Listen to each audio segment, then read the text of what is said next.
Let's give him a nice hand. Thanks, Jason.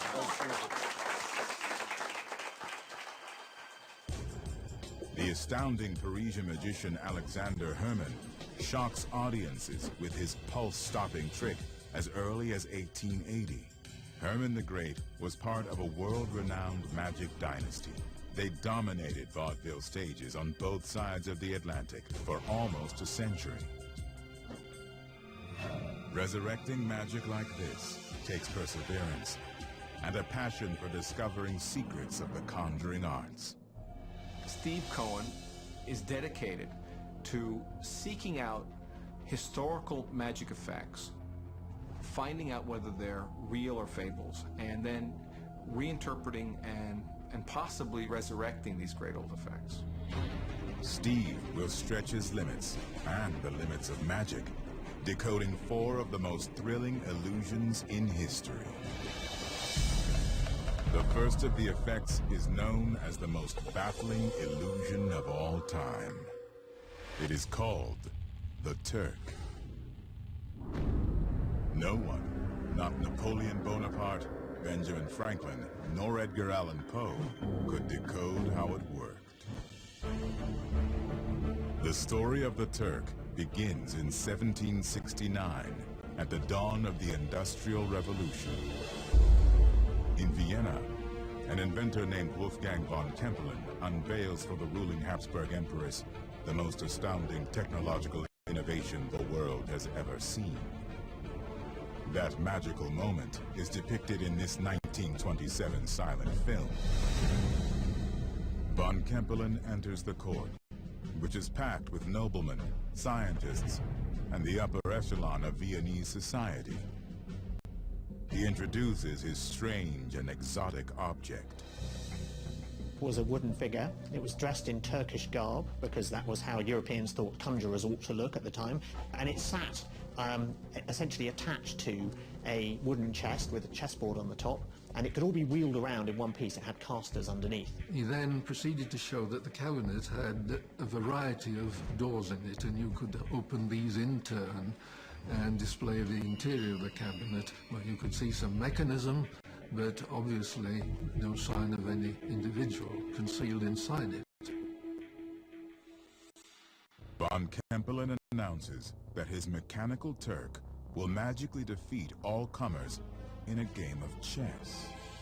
He asks for the court's most superior intellect to come forward to challenge the Turk. He gets a volunteer from the audience, a courtier called Kobensel. He puts all the chess pieces on the board. Kobensel makes his move, and the Turk starts making a whirring noise, and its arm springs to life. It reaches forward, it moves its piece. Everyone is amazed. They cry out in surprise.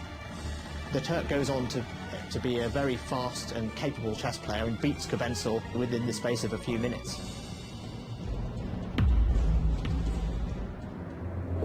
News of the chess-playing, thinking machine spreads fast, and the most powerful and influential people in the world, including Ben Franklin, match wits with the Turk. But the Turk's most famous opponent is Napoleon Bonaparte. Fresh from conquering Europe, the emperor decides to challenge the Turk head-on. Napoleon thought he was an extremely good chess player, and he wanted to see how it would respond if you made a false move. Napoleon intentionally makes an illegal move to his advantage. The Turk swept its arm across the board and knocked all the pieces off. The audience recoils in fear. Who or what is this being that dares to get angry at the most powerful military leader in the world? I think that it probably scared people as much as it entertained them.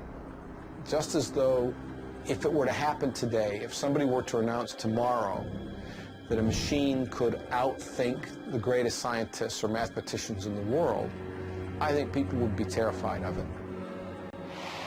How the illusion works becomes an obsession.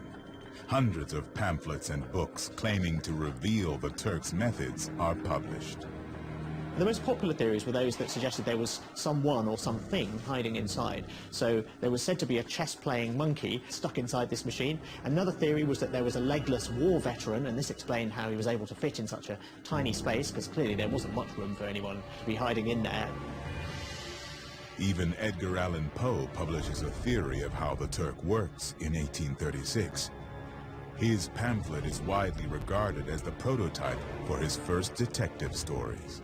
But before the Turk is ever decoded, it is destroyed by fire in 1854. Along with its secrets, the Turk is lost to the world. Present-day Los Angeles. Steve is following up on a clue. According to Magic Insiders, somewhere in the City of Angels, an illusionist is said to have breathed new life into the Turk.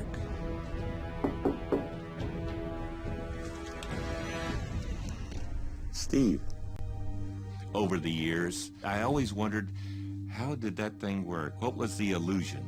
John Gone is one of the finest illusion builders who ever existed. And based in Los Angeles, he has recreated and devised some wonderful pieces of equipment. In my room here, I have many pieces of automata and automata-like effects that I've gotten over the years. And I started off by repairing these for magicians, and you could see how clever they were made.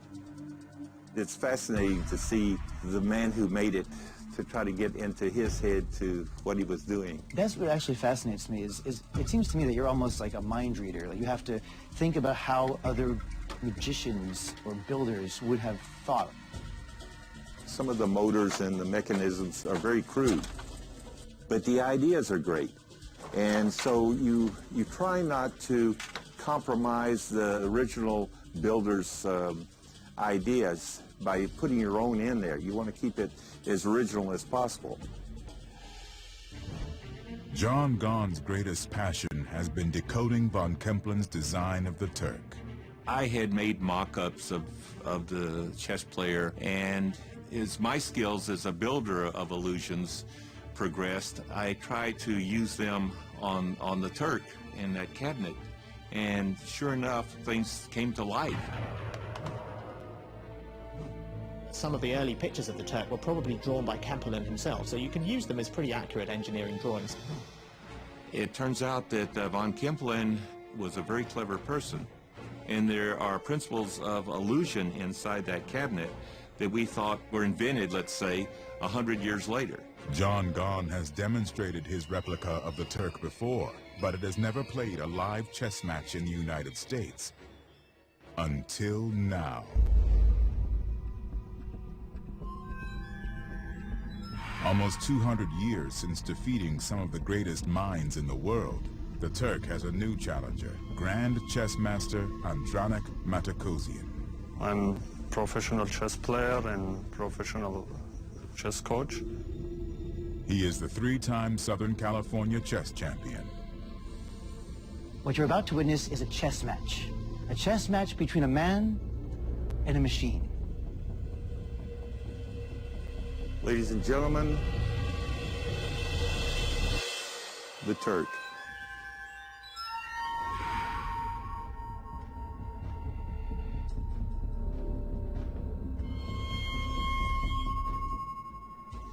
We start by opening this door. As you can see, beautiful machinery in there, the pin barrels. Following the original unveiling by von Kempelen, John Gone exposes the Turk's machinery to the audience. It's all the way through, all the way to the back. Now, let me rotate this all around. I will show you the doors back here under his cloak, his other doors. Gone opens all the cabinet doors to show that there could be no one inside. And again, nothing but machinery. Chess is a game of strategy. One of the biggest tests of skill is to start a game in the middle with a situation already in place. This is called an endgame. John Gone asks the master to choose his endgame from a book of 250 options. Matikosian chooses his challenge and sets the board. Okay. He will be red, and the Turk will be white.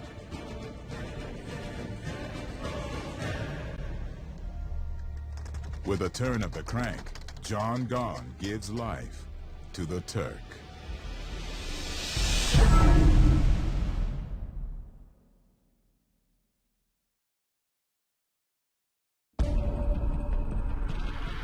In Lost Magic Decoded, magician Steve Cohen is tracking down 4 of the most amazing illusions in history, decoding them and attempting to bring them back to life. In the 18th century, at the dawn of the Industrial Revolution, there is one magic effect that stands above all the rest. The Turk, a mechanical man that can play chess against a human opponent and win. Magician Steve Cohen has found an illusionist in modern-day Los Angeles who's built an astonishing replica of the Turk. His name is John Gone, and he's invited an audience of 20 to his studio for the first professional match between the Turk and a chess master since 1838.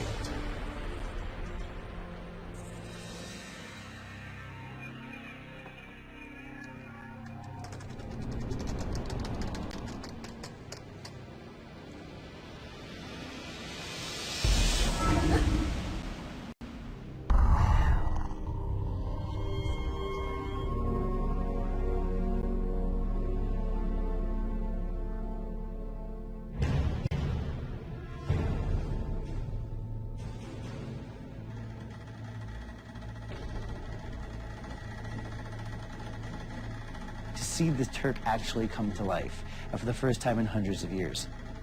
I know that the entire audience, along with myself, was ready to just gasp as the hand lifted up, grabbed one of the pieces, and then moved it to the right place. The Turk has made his opening move with his knight. He invites the master to join the match. The master quickly takes the Turk's queen with his rook. The Turk counterattacks by snatching the master's rook and putting him in check.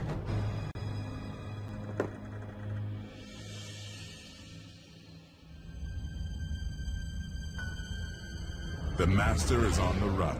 He moves his king out of check. The Turk considers his options. He puts the master in check again with his knight. In check. The master avoids defeat, but the Turk corners him once again with his knight and his rook. That's your only move.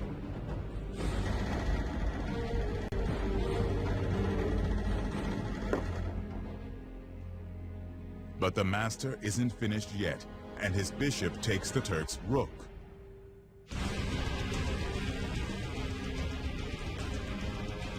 With just 2 of his pieces left on the board, the Turk brilliantly traps the master's king. And that is checkmate. Checkmate.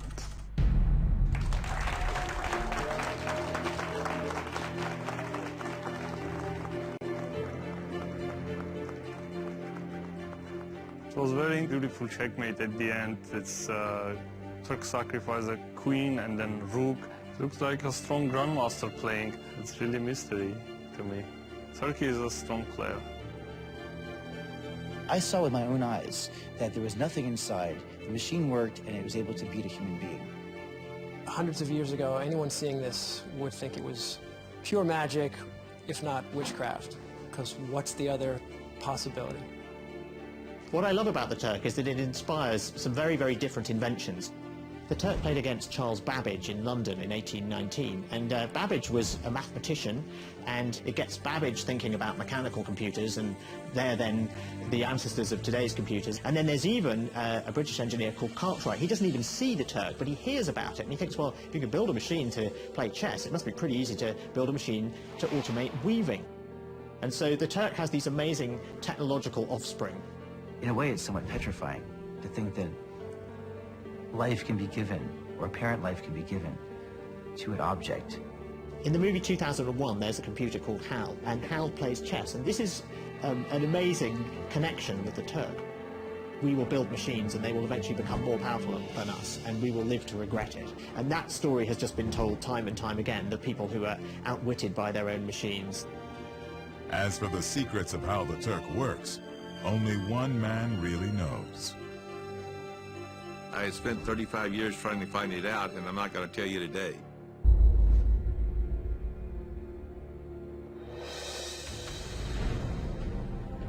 Magician Steve Cohen's signature illusion in his parlor performance suggests another object that can think for itself.